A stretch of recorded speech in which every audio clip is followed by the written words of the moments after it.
નમસ્કાર મિત્રો, સ્વાગત છે ફરી એક નવા વિડીયોમાં. મિત્રો, ટાટ સેકન્ડરી મેરિટ લિસ્ટ જાહેરાત. મિત્રો, જાહેરાતની એવી વાત છે કે અપડેટો આપણને ખબર છે કે પીએમએલની વારંવાર આવી રહી છે. સાથે મિત્રો, જે સેકન્ડરીના ઉમેદવારો છે એમના મનમાં પણ કંઈ ના કંઈ સવાલો છે એ ઉદ્ભવતા હશે કે અમારું આટલું મેરિટ છે તો કેટલો ચાન્સીસ જોવા મળે છે. મિત્રો, પરફેક્ટ મેરિટ એનાલિસિસ કરીને આપણે વિડીયો લઈને આવ્યા છીએ. આટલા માર્ક્સ થાય છે તો તમારું પાકું સિલેક્શન મિત્રો જોવા મળવાનું છે. જુઓ, ક્રમિક ભરતીના કારણે મિત્રો તમારું મેરિટ પણ ઓછું જશે. કેટલું મેરિટ છે તમારું અને ફાઇનલ કેટલું અટકી શકે છે તમામ ઉમેદવારો માહિતી મેળવી અંદાજિત મિત્રો મેરિટ લઈને આવ્યા છીએ. તો મેરિટની માહિતી છે એ અંત સુધી નિહાળજો અને તમારો ચાન્સ છે કેટલો રહેશે એની અપડેટ ખાસ નિહાળજો. મિત્રો, મહત્વની અપડેટ એ છે કે આ વિડીયોની જે માહિતી છે એ ઓફિશિયલ નથી, પરંતુ એક પાક્કું એનાલિસિસ કરીને મિત્રો માહિતી લઈને આવ્યા છે, તો ખાસ નિહાળવા વિનંતી છે. અને સેકન્ડરીના ઉમેદવારો સુધી આ જરૂરથી વિડીયો શેર કરજો. તો શું છે અપડેટ, આપણે થોડી વિગતવાર ચર્ચા કરીએ. વિડીયો થોડો લાંબો થઈ જશે, જેથી તમામ ઉમેદવારો અંત સુધી છેલ્લું મેરિટ સુધી જોજો. મિત્રો, શિક્ષણ વિભાગે 2 પત્રકો જાહેર કર્યા હતા, તો ખાસ ઉમેદવારો જે અપડેટ નથી જોઈ તો એ અપડેટ ખાસ ઉમેદવારો નિહાળી લે. મિત્રો, આપણે થોડો કલર ચેન્જ કરી નાખીએ, રેડ કરી દઈએ. 1 મિનિટ કોમ્પ્યુટરમાં. હા, તો અહીંયા તમને જોવા મળ્યું શિક્ષણ વિભાગના 2 મહત્વના જે પત્રકો છે જાહેર કર્યા છે. આપણે સવારમાં જ સાંજનો વિડીયો મૂકેલું છે, તો જરૂરથી નિહાળજો. સાથે મિત્રો, આપણને ખબર છે કે પીએમએલ છે અને ફાઇનલ મેરિટ લિસ્ટ એ મુદ્દે આપણને વારંવાર અપડેટો મળે છે. મિત્રો, પહેલી અપડેટ હતી શિક્ષણ મંત્રીનું, જે હતી મિત્રો 16 તારીખની, જે અપડેટ આપવામાં આવી હતી કે ભાઈ 1 મહિનાની અંદર સંપૂર્ણ પ્રોસેસ પૂર્ણ કરવામાં આવશે. જ્યારે બીજી અપડેટ 30 તારીખે આપવામાં આવી છે, જ્યારે એ લોકોએ શું અપડેટ આપી છે એનો વિડીયો આપણે શિક્ષણ મંત્રી અને નિયામક બંનેનો એક વિડીયો મૂકેલું છે. શિક્ષણ મંત્રી બીજું બોલે છે, જ્યારે નિયામક પણ બીજું બોલે છે. તમામ ઉમેદવારો અંત સુધી માહિતી નિહાળજો. અને આ ખાસ મિત્રો વિડીયો જે ઉમેદવારો નથી જોયું નિયામક અને શિક્ષણ મંત્રીનું, નિયામક કંઈક અલગ બોલી રહ્યા છે, જ્યારે શિક્ષણ મંત્રી પણ કંઈક અલગ બોલી રહ્યા છે, તો ખાસ એ પણ જરૂરથી નિહાળજો. હવે મિત્રો, આપણે થોડુંક મેરિટ એનાલિસિસ ઉપર થોડી ચર્ચા કરીએ. અહીંયા તમને સબ્જેક્ટ આપવામાં આવ્યું છે. અહીંયા કોમ્પ્યુટર વિષય છે, ઇંગ્લિશ છે, ગુજરાતી છે, હિન્દી છે, મેથ્સ સાયન્સ છે, ફિઝિકલ સંસ્કૃત છે અને સોશિયલ સાયન્સ છે. મિત્રો, તમામનું મેરિટ કેટલું રહેશે category wise EWS, general, SC, SCBC અને એસટી તમામનું મેરિટ આપણે અહીંયા લઈને આવ્યા છીએ.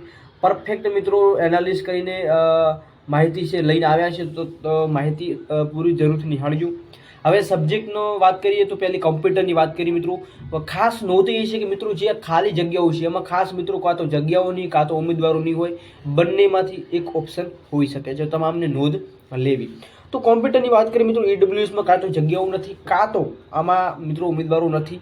જનરલની વાત કરીએ મિત્રો, જનરલમાં 168 થી 164 સુધી તમારું મેરિટ તમારું કોમ્પ્યુટરમાં જોવા મળી શકે છે. જ્યારે એસસીમાં પણ મિત્રો શેડ્યુલ કાસ્ટમાં પણ કંઈ ના કંઈ જગ્યાઓ અથવા ઉમેદવારો નથી, આના કારણથી જગ્યાઓ છે ખાલી બતાવી રહી છે. એસસીબીસીમાં મિત્રો 161 થી 157 તમે જોવા મળી રહ્યું છે, આટલું મેરિટ તમને જોવા મળી છે. જ્યારે એસટીમાં પણ અહીંયા ખાલી જગ્યાઓ જોવા મળી રહી છે. ઇંગ્લિશની વાત કરીએ તમામ ઉમેદવારો માટે મિત્રો, ઈડબ્લ્યુએસની વાત કરીએ તો 131.50 સુધીમાં તમારું આજુબાજુ મેરિટ રહી શકે છે ઇંગ્લિશમાં. જ્યારે જનરલમાં મિત્રો 136ની આજુબાજુ મેરિટ જોવા મળી શકે છે. સેકન્ડરીની ચર્ચા કરી છે. એસસીમાં 132ની આજુબાજુ જોવા મળી શકે છે મિત્રો. એસસીબીસીમાં પણ 132ની આજુબાજુ, જ્યારે એસટીમાં 130ની આજુબાજુ ઇંગ્લિશમાં જોવા મળી શકે છે. મિત્રો, આપણને ખબર છે કે ઇંગ્લિશમાં ભાઈ કોમ્પિટિશન ઓછી હોય છે, પરંતુ મિત્રો અત્યારે જે ફોર્મ ભરાયા છે એ પ્રમાણે જુઓ તો કંઈ ના કંઈ ઇંગ્લિશમાં પણ કોમ્પિટિશન આપણે જે લેવલ પ્રમાણે જોઈએ તો મિત્રો કોમ્પિટિશન થોડી વધુ જોવા મળી રહે છે. મિત્રો, ગુજરાતીની વાત કરીએ મિત્રો, આપણને ખબર છે ગુજરાતીમાં કોમ્પિટિશન જો સૌથી વધારે હોય તો ગુજરાતીની છે. તો ગુજરાતીમાં મિત્રો 151ની 145 થી 151ની આજુબાજુ તમારું મેરિટ ઈડબ્લ્યુએસમાં રહી શકે છે. જનરલમાં પણ મિત્રો 150 થી 156 સુધી મેરિટ જઈ શકે છે. એસસીમાં પણ 153 આજુબાજુ મેરિટ જોવા મળી શકે છે. કેમ કે આપણને ખબર છે મિત્રો જેમ જેમ દિવસો જાય છે એમ જે શેડ્યુલ કાસ્ટ, શેડ્યુલ ટ્રાઇબ છે, જેવી કાસ્ટો છે મિત્રો, એવા કાસ્ટમાં પણ કંઈ ના કંઈ વેકન્સીઓ લિમિટ પ્રમાણે હોય છે, પરંતુ જે અનામત એમને લાભ મળી રહ્યો છે, પરંતુ ઉમેદવારો હવે વધુમાં વધુ જોવા મળી રહ્યા છે, જેના કારણેથી એમનું પણ મેરિટ હાઈ જોવા મળી રહ્યું છે.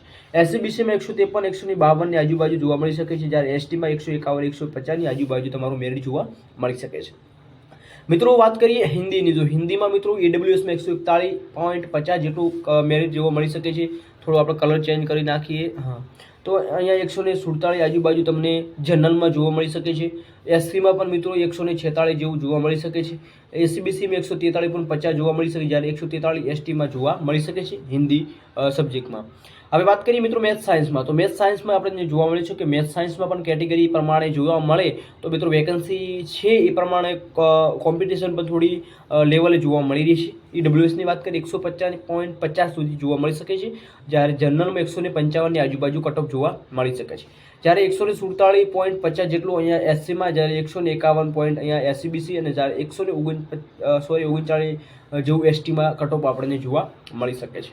મિત્રો ફિઝિકલ એજ્યુકેશનની વાત કરીએ મિત્રો તો ઈડબ્લ્યુએસમાં તમે જોઈ રહ્યા છો 147.50 સુધી જોવા મળી શકે છે, જનરલમાં 150થી 149 જોવા મળી શકે છે, અહીંયા પણ 143 144 જેટલું 141 જોવા મળી શકે છે, 145 એસસીબીસીમાં આપણને ફિઝિકલ એજ્યુકેશનમાં જોવા મળી શકે, જ્યારે અહીંયા મિત્રો ખાલી જગ્યાઓ છે એ આપણને જોવા મળી રહી છે. સંસ્કૃતમાં આપણને ખબર છે મિત્રો, સંસ્કૃતમાં ઉમેદવારો જગ્યા વધારવા માટે કઈ વખત પણ અહીંયા જે ગાંધીનગરની કૂચ કરી ચૂક્યા છે, પરંતુ અત્યાર સુધીમાં કંઈ નવી અપડેટ વિભાગ તરફથી જોવા નથી મળી. તો સંસ્કૃતમાં પણ મિત્રો તમે જોઈ રહ્યા છો કે જગ્યાઓ ઓછી છે અને ઉમેદવારો વધુ છે, આપણને ખબર છે તમામ ઉમેદવારોની, તો 151ની આજુબાજુ કટઓફ જોવા મળી શકે છે. મિત્રો આનાથી ઓછું જોવા મળી શકે છે કેમ કે આપણે થોડુંક વધારે કટઓફ લીધું છે, જેથી ક્રમિક ભરતી ન હોવાના કારણે લાભ મિત્રો જોવા મળશે. મિત્રો 154 જનરલમાં જોવા મળી શકે છે, 150.50થી 148 જેવું એસસીમાં, 151ની આજુબાજુ એસસીબીસી, જ્યારે એસટીમાં 145ની આજુબાજુ જોવા મળી શકે છે.